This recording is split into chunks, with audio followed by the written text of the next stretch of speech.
يسرك لليسرى فذكر إن نفعت الذكرى سيذكر من يخشى ويتجنبها الأشقى الذي يصلى النار الكبرى ثم لا يموت فيها ولا يحيا قد أفلح من تزكى وذكر اسم ربه فصلى بل تؤثرون الحياة الدنيا والآخرة خير وأبقى إن هذا لفي الصحف إبراهيم وموسى صدق اللہ العظیم۔ آج ہماری یہ جو تجوید کلاس ہے اس کا دوسرا سبق ہے۔ گزشتہ سبق میں ہم نے علم التجوید کی اہمیت کے حوالے سے کچھ بنیادی باتیں پڑھی تھیں، تو آج آپ کے سامنے جو سکرین ہے اس پر بھی آپ فوکس کر کے اس کو سمجھ سکتے ہیں کہ علم تجوید کی اہمیت۔ لیکن کل یہ بات آئی تھی کہ سارے علوم میں سے سب سے بلند علم قرآن پاک کا ہے، اور ساری کتابوں میں سے سب سے اہم کتاب وہ کتاب اللہ ہے۔ تو اسی کے ساتھ ساتھ یوں بھی کہا جائے کہ ساری زبانوں میں سے عربی زبان ایسی ہے کہ جس کو باقی ساری زبانوں پر فوقیت ہے۔ تو ظاہر ہے قرآن پاک عربی میں ہے، تو جب تک عربی کی ادائیگی پروننسیشن ٹھیک نہیں ہوگی تو اس وقت تک جو قرآن پاک کا لب و لہجہ ہے، جس انداز میں اس کو پڑھنا چاہیے، وہ کما حقہ ادا نہ ہو سکے گا۔ اچھا یہ دیکھیں، اس میں سب سے پہلے قرآن پاک کی یہ آیت ہے آپ کے سامنے جو واضح ہے، وَرَتَّلْنَاهُ تَرْتِيلًا، یہ سورۃ الفرقان کی آیت ہے کہ جس میں اللہ تعالیٰ نے یہ فرمایا کہ ہم نے قرآن پاک کو ترتیل کے ساتھ اپنے رسول صلی اللہ علیہ وسلم کو پڑھ کر سنایا ہے۔ یعنی اگر یہ کہ کوئی کہے کہ قرآن پاک کو ترتیل کے ساتھ تجوید کے ساتھ پڑھنا کیوں ضروری ہے، تو اس کو یہ کہا جائے گا کہ اللہ تعالیٰ نے حضرت جبرائیل علیہ الصلوۃ والسلام کے ذریعے سے جو رسول اللہ صلی اللہ علیہ وسلم کے قلب اطہر پر جو قرآن پاک کو نازل کیا، وہ قرآن پاک تجوید کے ساتھ تھا۔ پھر اسی طرح جو دوسری قرآن پاک کی آیت ہے، سورۃ المزمل کی آیت ہے، وَرَتِّلِ الْقُرْآنَ تَرْتِيلًا، کہ قرآن مجید کو خوب ٹھہر ٹھہر کر پڑھو۔ تو خوب ٹھہر ٹھہر کر پڑھنے کا مطلب کیا ہے کہ قرآن پاک کو خوب ٹھہر ٹھہر کر واضح پڑھو، یہ بھی ایک قرآن پاک کی آیت ہے۔ پھر اسی طرح دوسری جگہ سورہ بنی اسرائیل میں اللہ رب العزت نے فرمایا وَقُرْآنًا فَرَقْنَاهُ لِتَقْرَأَهُ عَلَى النَّاسِ عَلَى مُكْثٍ، کہ قرآن کریم کو ہم نے صاف صاف واضح انداز میں ترتیل کے ساتھ نقل کیا ہے۔ تو واضح اور ترتیل کے ساتھ کا مطلب کیا ہے کہ بہت آرام آرام سے، آہستہ آہستہ، کہ جس میں کوئی غلطی نہ ہو، کوئی لحن نہ ہو، اور اس کے سامنے تاکہ آپ صلی اللہ علیہ وسلم ترتیل کے ساتھ اس کو پڑھ کر سنائیں۔ تو دیکھیں یہ اصل بات یہ ہے کہ سب سے پہلے ایک ٹارگٹ ہو کہ میں قرآن پاک سیکھوں گی، اور ایک وقت آئے گا کہ میں قرآن پاک کو خوبصورت لہجے میں بھی پڑھ سکوں گی، اور خوبصورت تجوید کے ساتھ بھی۔ یہ ہمارا ہدف ہے اور یہ ہمارا ٹارگٹ ہے جس کو ہم نے اچیو کرنا ہے۔ بہت ساری احادیث بھی کل بیان کی گئی تھیں کہ جس میں زین القرآن باصواتکم کے الفاظ بھی تھے کہ اپنے آوازوں کو قرآن پاک کے ساتھ مزین کرو، اور پھر دوسری جگہ یہ بات بھی آئی تھی کہ من لم یجود القرآن آثم، کہ جو قرآن پاک کو تجوید کے ساتھ نہیں پڑھتا وہ گناہ گار ہو جاتا ہے۔ تو اس گناہ سے بھی بچنے کے لیے ہم نے اس پر فوکس کرنا ہے۔ تو پھر اسی طرح بہت ساری اور روایات میں کہ جس میں آپ صلی اللہ علیہ وسلم نے قرآن پاک کو عربی لہجوں میں پڑھنے کا کہا۔ تو عربی لہجوں کا مطلب کیوں نہیں ہے؟ جی میری آواز آپ کو آ رہی ہے؟ میں درمیان میں سوال کروں گا، میری جی آ آواز رہی ہے۔ آپ کو آ رہی ہے؟ جی چلیں ٹھیک ہے، جزاک جی اللہ۔ یہ جو آپ کے سامنے اسکرین شیئر کی جا رہی ہے، اس کو نا آپ اپنے دونوں انگلیوں سے ذرا زوم کرنا چاہیں تو اپنے طور پہ زوم بھی کر سکتے ہیں۔ یہاں پر ترتیل لکھا ہوا ہے، آخر میں ریڈ کلر کی جو ہیڈنگ ہے کہ جس میں ہوا تجوید الحروف و معرفت الوقوف، کہ جس میں یہ کہا گیا کہ تجوید کے ساتھ ادا کرنا، اوقاف میں ماہر ہونا ترتیل کا نام ہے۔ دیکھیں ایک آدمی کو ترتیل بھی آ جاتی ہے اور وہ لہجہ بھی اچھا اختیار کر لیتا ہے، لیکن اس کے بعد کا مرحلہ یہ ہوتا ہے کہ ہمیں پتہ نہیں چلتا کہ میں نے وقف کی جگہ پہ کرنا ہے جس کو اموز رقاف کہتے ہیں. پھر اسی طرح یہ بھی بات آتی ہے کہ میں نے قرآن پاک کی کسی آیت کے درمیان میں رکنا ہے تو اس کو پیچھے سے دوبارہ کنٹینیو کیسے کرنا ہے. یہ بھی ایک پورا علم ہے کہ جو تجوید سے متعلق ہی ہے. تو اسی طرح اگلے صفحے میں اگر ہم آئیں تو اگلے صفحے میں بھی بنیادی طور پہ تجوید کے جو غلطیاں ہیں کہ تجوید میں کس قسم کی غلطیوں کا سامنا ہوتا ہے تو اس کو بھی یہاں پر واضح بیان کیا گیا ہے. اور قرآن پاک کی یہ جو بے شمار آیات ہیں اور احادیث ہیں. ایک حدیث میں آپ صلی اللہ علیہ وسلم نے فرمایا، دیکھیں درمیان میں اگر دیکھیں ان اللہ یحب ان یقرأ القرآن کما انزل، کہ اللہ تعالیٰ کو یہ پسند ہے کہ قرآن پاک جس طرح اترا ہے نا اسی طرح پڑھا جائے. اترا عربی میں ہے، اترا تجوید کے ساتھ ہے، اترا خوبصورت انداز میں ہے. پھر دوسری جگہ ارشاد ہے، سب سے آخری لائن میں بلو کلر کی جو لائن ہے، حسن القرآن ابی اصواتکم میں، جس میں آپ صلی اللہ علیہ وسلم فرمائے بالکل آخری لائن کی قرآن مجید کو اچھی آواز سے پڑھو. فإن صوت الحسن یزید القرآن، قرآن پاک کو خوبصورت آواز سے پڑھنا یہ قرآن پاک کے حسن میں اضافہ ہے. اچھا، یہ جو صفحہ نمبر 9 ہے، غالباً اس میں 8 سکپ کیا ہوا ہے. صفحہ نمبر 9 اگلے صفحہ میں جہاں پر نحمدہ ونصلی علی رسولہ الکریم لکھا ہوا ہے، تو اس میں انہوں نے یہ بتایا. صفحہ آگے کرتے ہیں جی، صفحہ نمبر یہ 5 ہے اور 6 ہے اور اس کے بعد ڈائریکٹ 9 آئے گا.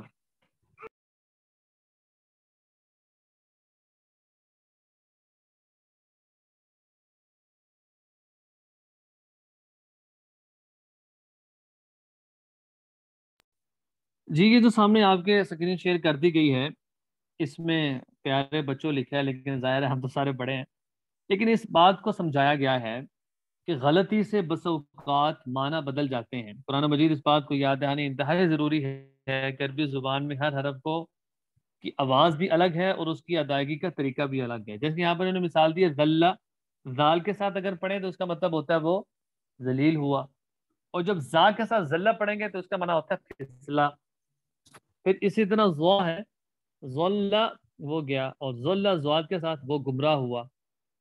تو پھر اسی طرح کل جو ایک مثال دی تھی قل هو اللہ احد، کہیے کہ اللہ ایک ہے، اور جب قل هو اللہ چھوٹے کاف سے کہہ دیا تو اس کا مطلب یہ ہوگا کہو کہ اللہ ہے. ٹھیک ہے جی، اگلے صفحہ ہم چلتے ہیں. یہ ایک بنیادی باتیں تھی جو کرنے کر دی. آج بھی چونکہ مبادیات ضروری ہوتی ہیں ہر علم سے پہلے، ہر چیز سے پہلے، تو یہ مبادیات کے طور پہ ایک مقدمہ بھی ہم اس کو کہتے ہیں، جو چند ابتدائی باتیں ہوتی ہیں. یہ جو ابتدائی ہدایات ہیں صفحہ نمبر 10 میں، ان کو آج ہم ذرا ڈیٹیل سے دیکھیں گے. اس میں سب سے پہلے میں آپ سے یہ دیکھیں، جب آدمی غلطی کرتا ہے قرآن پاک میں، اس کی غلطی کرنے کے دو غلطیاں ہیں، دو قسم کی غلطیاں ہم اس کو کہیں گے. ایک ہے لحن جلی اور ایک ہے لحن خفی. لحن جلی بڑی غلطی کو کہتے ہیں. ہم صفحہ نمبر 10 پہ ہیں، اگر اگلا صفحہ کر دیں. لحن جلی اس غلطی کو کہتے ہیں کہ جو بڑی غلطی ہے. بڑی غلطی سے مراد کیا ہے کہ جس سے معنی بدل جاتے ہیں. اچھا، یہ جو آپ کے سامنے ہے نا، اس میں انہوں نے اس کو ذرا ہم پڑھ لیتے ہیں. تو قرآن کریم کو اس کی اصل زبان قرآن پاکی عربی ہے. قرآن مجید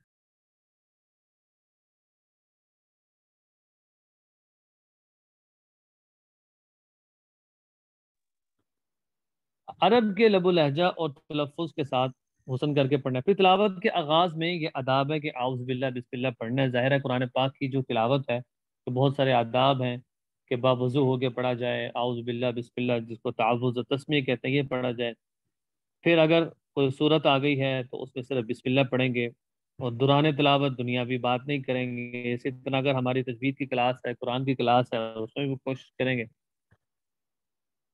اب آگے ہے کہ دوران تلاوت ایک حرف کو دوسرے حرف سے نہ بدلیں. یہ لحن جلی جس کو بڑی غلطی کہتے ہیں، جس سے حرف ہی بدل جاتا ہے.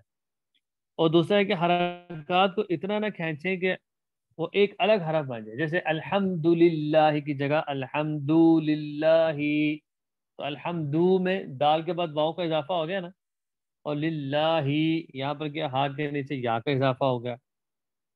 پھر اسی طرح حرف کو نہیں بدلنا. الحمد اور الحمد ان دونوں میں فرق ہے. اور پھر حرکات و سکنات میں غلطی نہیں کرنی. حرکات و سکنات میں غلطی کا مطلب یہ ہوتا ہے کہ صراط الذین انعمت ہے نا، نون کے اوپر جزم ہے. اگر کوئی یہ پڑھے صراط الذین انعمت، نون کے اوپر زبر پڑھ دے تو یہ غلطی ہے، جس کو ہم کہتے ہیں کہ حرکات اور سکنات میں غلطی نہیں کرنی۔ اچھا، یہ جو غلطی ہے نا، یہ تو تین چار قسم کی، حروف کو بدل دینا، حروف کو بڑھا دینا، حروف کو گھٹا دینا، حرکات اور سکنات میں، ان ساری غلط ہم کہتے ہیں تجوید کے اسلام میں کہ یہ بڑی غلطیاں ہیں، اس کو لحن جلی کہتے ہیں۔ اگر کوئی لکھ رہے ہیں کاپی پینسل جن کے پاس موجود ہے تو وہ لحن، سب سے پہلے اوپر لحن لکھیں اور لحن کے نیچے لائن لگا کے اس کی دو قسمیں لکھیں، لحن جلی اور پھر بائیں طرف لحن خفی۔ لحن جلی اس کی آپ لکھیں گے چار قسمیں ہیں، اور یہ چاروں قسمیں اس عبارت میں موجود ہے، اس سے اسکرین شاٹ بھی اس وقت لے سکتے ہیں اور پی ڈی ایف میں بھی غالباً مل جائے گا گروپ میں۔ اور لحن خفی کیا ہوتی ہے؟ لحن خفی کی آپ دیکھیں گے دو قسمیں ہیں۔ لحن خفی کیا ہوتا ہے؟ چھوٹی غلطی، لیکن چھوٹی غلطی یاد رکھیے شریعت کی اسلام میں یہ کہا جاتا ہے کہ جب آپ کسی چھوٹی غلطی پر اصرار کرتے ہیں نا تو وہ چھوٹی بھی بڑی بن جاتی ہے، جس میں کہا جاتا ہے کہ گناہ صغیرہ ہے، کوئی بھی گناہ صغیرہ ہے، لیکن جو شخص گناہ صغیرہ پر اصرار کرے گا، اس کو بار بار کرے گا، تو وہی گناہ صغیرہ گناہ کبیرہ بن جاتا ہے۔ اسی طرح تجوید میں چھوٹی غلطی کا مطلب یہ نہیں ہے کہ جو اس کو مسلسل کرتا رہے۔ اچھا، اب چھوٹی غلطی کیا ہے؟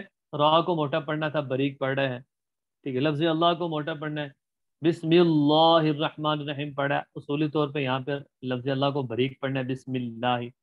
پھر جب قل هو اللہ، اسلام کو موٹا پڑھنا ہے، اس کو باریک پڑھنا، قل هو اللہ۔ تو یہ لحن خفی کی کچھ غلطیاں ہیں۔ جی اگلا صفحہ کریں جی۔ آج ہم چونکہ کوشش کریں گے کافی کچھ پڑھ لیں، کیونکہ پھر اگلے ویک میں کلاس ہے تو کچھ کمانڈ ملے، تو یہ جو بنیادی باتیں ہیں نا، ابتدائی ہدایات، ان کو یہ سیکھنا ضروری ہے انشاءاللہ۔ تو جیسا کہ میں نے آپ کو کل کہا تھا کہ ہمارے اس کلاس میں خاص طور پہ جو ہم شروع میں جو پڑھیں گے وہ مخارج ہیں، ان کو ہم مقدم رکھیں گے، چونکہ مخارج کا تعلق دانتوں، ہونٹوں اور زبان سے ہے، گلے سے ہے، جس کو ہم کہتے ہیں کہ ہم کسی حرف کی جب ادائیگی کرتے ہیں نا تو وہ ادائیگی ہم منہ سے کرتے ہیں، اس میں زبان کا استعمال بھی ہوتا ہے، دانت ہیں، ہونٹ ہیں، کچھ الفاظ گلے سے نکلتے ہیں، تو ان سب کو پہچاننا یہاں پہ ضروری ہے۔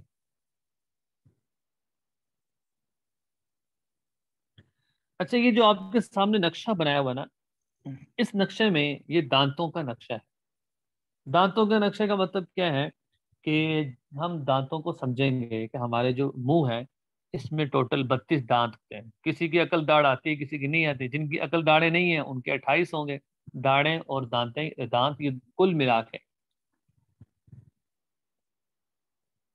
اس میں یہ سب سے پہلے یہ سمجھیں کہ اگر ہم اپنے انگوٹھے کو اپنے سامنے والے دانتوں کے اوپر رکھیں تو دو دانت جو اوپر ہیں ان کو ہم کہتے ہیں کہ یہ ثنایا ہے۔ دیکھیں عربی میں جب آپ گنتی پڑھتے ہیں نا تو واحد کے بعد کیا آتا ہے؟ اسنان۔ اسنان کس کو کہتے ہیں؟ دو کو، تو اسی سے یاد رکھنا ہے ثنایا۔ ثنایا الیا کہتے ہیں اوپر کو اور سفلا کہتے ہیں نیچے کو۔ الیا اوپر والے دو دانت اور سفلا نیچے والے دو دانت سامنے کے جو ہیں، پھر ان کے ساتھ ساتھ ایک دانت رباعی ہے، جو چار چار، ایک اوپر ایک نیچے دائیں طرف، ایک اوپر ایک نیچے بائیں طرف، چار ہو گئے، تو چار اور چار 8 ہو گئے۔ پھر رباعی کے ساتھ ایک انیاب ہوتے ہیں ہمارے دانتوں میں نا، ایک نوکیلا دانت ہوتا ہے، نوکیلا دانت کہ بہت سخت چکی کاٹی جاتی ہے، یہاں تک کہ اگر آپ انگوٹھا رکھیں نا اس دانت پہ تو گڑا پڑ جائے، اس کو کہتے ہیں انیاب، کچلی والا، نوک دار۔ یہ بھی ایک ایک ہے، اوپر نیچے دائیں بائیں، 4 ہو گئے، تو یہ 12 ہو گئے۔ پھر اسی طرح ضاحک۔ ضاحک کا مطلب کیا ہوتا ہے؟ جب ہم ہنستے ہیں نا تو ہمارے یہ داڑھ نظر آتی ہے، یہ ہنسی کے وقت صرف آتی ہے، تو یہ بھی 4 ہیں، اوپر نیچے دائیں بائیں۔ ضاحک کے ساتھ 3 داڑیں ہیں، طاحن۔ اگر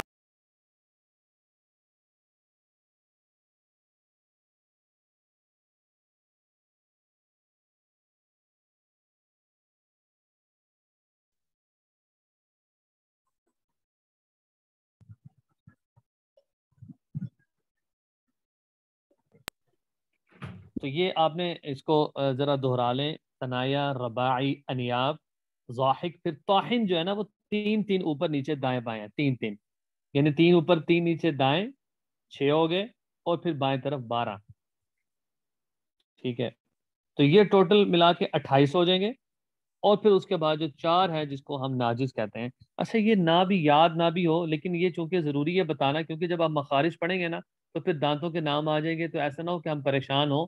تو اس لیے میں نے یہ مناسب سمجھا کہ ایک بیسک خاکہ سامنے آ جائے، اس میں کوئی کنفیوز ہونے کی بات نہیں ہے، اور نہ ہی کسی کے ذہن میں یہ بات آئے کہ تجوید تو بہت ایک مشکل چیز ہے. ایسی بات نہیں ہے، جب ہم آگے پڑھیں گے تو بہت ہمارے لیے آسان ہو جائے گا. کہ جیسے ایک چھوٹا بچہ الف با تا سا پڑھتا ہے، تو ہم نے بھی الف با تا سا پڑھنی ہے، لیکن فرق اتنا ہے کہ بچے کو کوئی پتہ نہیں ہوتا یہ الف کیسے نکالنا ہے، ادائیگی کیا ہے، با کیا ہے، بس اس کو سکھا دیا جاتا ہے. لیکن ہم جو ہیں، ہم الف با تا سا کو مکمل سمجھیں گے کہ با کو کیسے نکالنا ہے، کہاں سے نکل رہا ہے، تا کی ادائیگی کیسے ہے، ہا کی ادائیگی کیسے ہے. ان سارے حروف کی ہم نے ادائیگی سیکھنی ہے. تو انشاءاللہ یہ اب دراویہ ثنایا رباعی انیاب ضاحک طاحن ناجز. اگر آپ یاد کرنا چاہتے ہیں اپنی یہ جو انگلیاں ہیں، اس میں ثنایا رباعی انیاب 3 ہو گئے، اور ضاحک طاحن ناجز یہ 3 دانت اور 3 داڑیں. ٹھیک ہے، تو اس میں یہ دیکھنا پڑے گا. اچھا اسی طرح جو زبان ہے اس کے بھی مختلف حصے ہیں. زبان کے جو سامنے والا حصہ ہے ایک نوک زبان ہے. اچھا یہ جو آپ کے سامنے یہ جو نقشہ ہے نا، اس میں اگر آپ اس طور پہ یاد کریں کہ یہ جو وائٹ کلر کے دانت ہیں، تو اس میں انہوں نے اندر نام بھی لکھے ہوئے ہیں. اس میں انہوں نے ثنایا رباعی انیاب پھر ضاحک طاحن، یہ آپ ایک لائن میں پڑھیں ثنایا رباعی انیاب، اس طریقے سے آپ اس کو یاد کر سکتے ہیں. اور پھر اس کے ساتھ ساتھ یہ جو زبان ہے، اس میں انہوں نے یہ تو سرکل، اگر آپ اس کو زوم کر کے دیکھیں نا، تو اوپر زبان کی نوک لکھا ہوا ہے، اور پھر زبان کا کروٹ، اور پھر سب سے نیچے جہاں یلو کلر کی ایک لائن ہے کوا لکھا ہوا ہے، اس کے اوپر زبان کی جڑ ہے. اور نیچے گلے کے 3 حصے ہیں. گلے کے 3 حصے ہیں جس کو ہم کہتے ہیں اقصی حلق، وسط حلق، ادنی حلق. یہ کافی کچھ زیادہ ہو جائے گا مجھے لگ رہا ہے، آپ زیادہ کو سمجھ آ رہی ہے. اس میں کوئی مشکل بات اصل میں صرف اس کو سمجھنا ہے، یاد نہ بھی ہو تو یہ خیر ہے. آگے جب ہم مخارج شروع کریں گے نا تو ان کی کافی ضرورت پڑے گی. جیسے ہم کہیں گے کہ زبان کو یہاں لگانا ہے، تو جب دانت کا پتہ ہوگا اور زبان کا پتہ ہوگا. 6 حروف ہیں، وہ گلے کے 3 حصے سے نکلتے ہیں. دیکھیں گلے کا ایک حصہ ہوتا ہے اقصی حلق، جہاں سے سینے والی سائڈ سے جو گلے کا حصہ ہے نا اقصی حلق، جہاں گڑا پڑا ہوا ہے، تو اس کو ہم کہتے ہیں گلے کا وہ حصہ جو سینے کی طرف ہے. پھر گلے میں ایک ابری ہوئی ہڈی ہوتی ہے، اس کو کہتے ہیں وسط حلق، گلے کا درمیانی حصہ. اور پھر ادنا حلق کہتے ہیں کہ منہ کی طرف جو گلے کا حصہ ہے، جو ٹھوڑی کے نیچے سائڈ ہماری آتی ہے، جب ہم گردن نیچے کرتے ہیں نا وہ جگہ فولڈ ہو جاتی ہے، اس کو ہم کہتے ہیں ادنا حلق. تو یہ 3 گلے کے حصے ہیں، اقصی حلق، وسط حلق، ادنا حلق. تو امید ہے کہ یہ جو باتیں ہیں یہ کچھ نہ کچھ آپ کو سمجھ آئی ہوں گی. تو یہ اصل میں ایک ڈیفینیشن سمجھ لیں، دانتوں کی نام ہے، اس میں زبان ہے، اس میں حلق ہے، یہ ساری چیزیں ہیں. تو یہ بس ان کو تھوڑا سا یاد کرنا ہے. آگے انشاءاللہ آسانی ہوگی. مخارج میں ہم پڑھیں گے حروف کی ادائیگی، پھر اس کے بعد ہماری صفات شروع ہوں گی. اس کے بعد کا جو ہمارا مرحلہ نا، یعنی ہمارے اس تجوید کا جو سیکشن ہے، آگے تک چلیں گے، اس میں سب سے پہلے ہم مخارج پڑھیں گے. اس کے بعد کا درجہ آئے گا یہ جو علامات ہیں قرآن پاک میں، جزم ہے، تشدید ہے، تنوین ہے، حرکات ہے، یہ کس کو کہتے ہیں، اس کا کیا مطلب ہے. اور اس کے ساتھ ساتھ جو آخر میں آئے گا وہ قواعد ہے، بنیادی قواعد.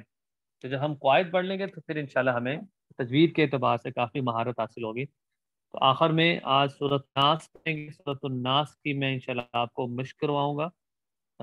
اگر آپ کے سامنے قرآن پاک موجود ہے تو سورۃ الناس کھول لیں. اس میں پھر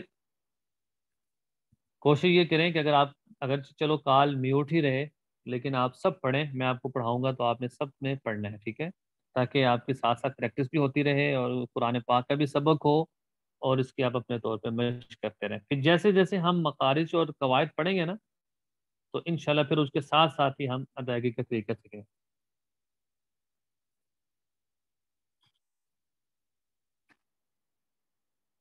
بسم اللہ الرحمن الرحیم.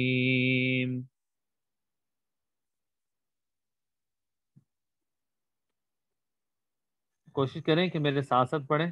مرضی ہے کال میوٹ رکھتے ہیں، اوپن رکھتے ہیں، لیکن پڑھیں ضرور، کیونکہ تجوید کا تعلق اصل میں ادائیگی کے ساتھ ہے. جب پڑھیں گے تو انشاءاللہ خود بھی احساس ہوگا کیا کمی ہے، اس پر مزید فوکس کیا جائے گا. قل اعوذ برب الناس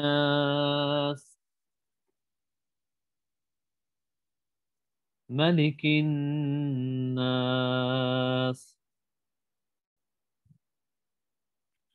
الہ الناس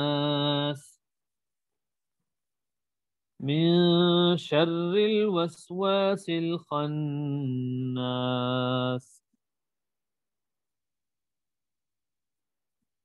الذي يوسوس في صدور الناس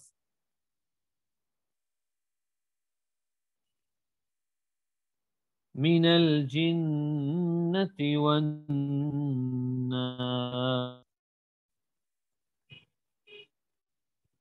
اس کو میں دوبارہ پڑھ دیتا ہوں. بسم اللہ الرحمن الرحیم. قل اعوذ برب الناس ملك الناس إله الناس من شر الوسواس الخناس